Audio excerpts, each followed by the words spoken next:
So, thank you for being here, and I'm very happy to be part of the Risør Festival again, as it has happened already 3 times before this, and I had always a wonderful time with the warmness of the people there, with the attentiveness and with the love for music that is always home there. So this time I had the opportunity of choosing some repertoire and some pieces that I love, and that's why I played these 2 pieces tonight. One, the Schumann, as Enrico said briefly, it's called the Geister Variations. So, you know, it was the last years of Schumann's life. He was in actually a deep crisis, I think. His job in Düsseldorf was not going well. As a Kapellmeister, they didn't like him, and I mean, it was not an easy task for him. So suddenly he was having nightmares, he was maybe drinking too much. And suddenly he thought angels were giving him this theme that we heard. But when the minor variation is one,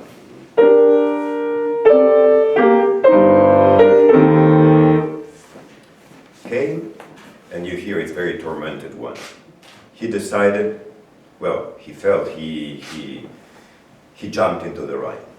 He went out suddenly while composing this, and so this was a very tragic moment, and he could anyway survive and come back and write the last variation. But after that, as you know, his mental illness, or well, his mental health was not good. Anyway, I'm saying this because this piece is dedicated to Clara.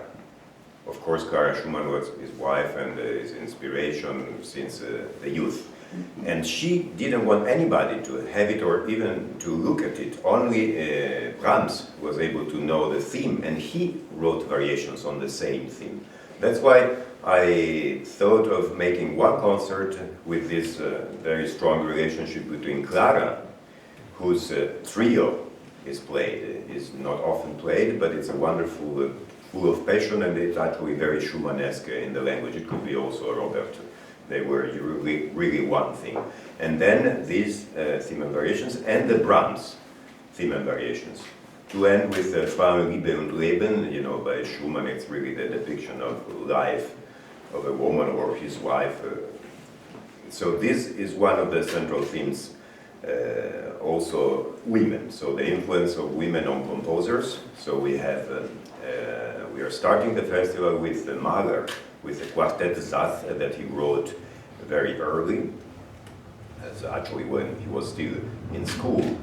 And then we will have also some lieder by Alma Mahler, and you know also there was, you know, with Gropius and all, so it's always a 3-person story or more, but anyway, all the torment that there is in a love story, we would like to go into this as well. So we will end also the festival with Lieder an erfahrenen Gesell. So this is one theme, and the others we have decided to put also women, and that's why I played the piece by Gröndal, because she was a pupil of Liszt's, and as you heard, she had a fantastic imagination. You can really hear this key is very dramatic. E flat minor is a very Brahmsian key, but you can really see the clouds, but with some imaginative trumpet coming from somewhere. So this is one of the key elements of the Romantic era, and that's why we play quite a bit of late Romantic and Romantic repertoire, as well as other earlier music to make a mix. Because, you know, composers always wanted, in fact, to give their expression to what they had inside. So this was the same in 15th century, in 16th, only in 18th, in 19th, in 20th, only the tools are different, only the language is different. So for me, this is a key point in music.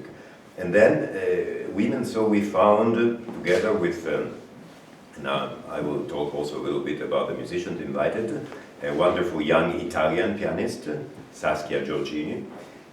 She made a research on women composers, and she came up with many wonderful pieces, and she will be playing more pieces of the Gröndal, of this suite, and then some more by Amy Beach, another wonderful composer. And we found many, but it was not possible to host all of them. We have also a little piece by Fanny Mendelssohn, the sister of course, Mendelssohn. I'll be playing this with a colleague of mine. I've been studying in the same school in Pesaro, in Italy, with him. And it's a piece for cello and piano. So just little things that we could put here and there in the program. Then another element will be like more folkloristic music. We will be playing later a piece by Bartók, the Romanian folk dances. And this is will be in a concert where there will be more about Eastern Europe, so there will be Janáček, there will be Bartók, Ligeti of course, and then the wonderful two pianos and percussions sonata that will be done with Eric, and of course, and with another colleague of mine, another Italian pianist, Igor Roma, with whom we have a piano duo. And another piece I love very much and we're very happy to present in the festival is the Holst. Gustav Holst was an English composer, and he stayed famous, even if he eventually he didn't like this, because when we hear Holst we know that it's the planets, because he wrote first a suite about the planets. At the time they knew only the planets until Pluto, so there are 7 planets, and this suite was conceived for 2 pianos originally. So we will be playing the original, but later, of course, he orchestrated. He wanted to be a pianist, but he had a neuritis, he couldn't play, and he could not even write. So he had to actually have other people write the music for him. So this will be a special event, I think, and there'll be other musicians like Béatrice Moutelet, a French-German viola player, with whom we'll be playing another composer that I love that is not, it's thought like a boring composer, Hindemith. Whenever one thinks of Hindemith, oh, why do you play Hindemith, But in fact, he was a very witty person. I have been in his place in Blonay, near Vevey in Switzerland, on the Lac Léman, Lac de Genève. And he was actually painting lions everywhere, because his wife was of the zodiac sign of the lion. So you see murales with lions and everything about lions, boat, a fish, everything. And he even dedicated the Ludus Tonalis, his series of like preludes and fugues, contrapunto, very contrapunto music, to his wife for her 50th birthday. And in this score, I would have liked to do that as well in the festival. Well, one cannot do everything, but in this score you can see of his own hand all the pictures of the lion doing something, and then he was a scorpion, so he's actually trying to get the lion. I mean, he was a very witty person. So we'll have a little touch of Hindemith and other musicians. I think Eric later will talk about more other repertoire and other musicians, and I hope you will enjoy it, and thank you very much.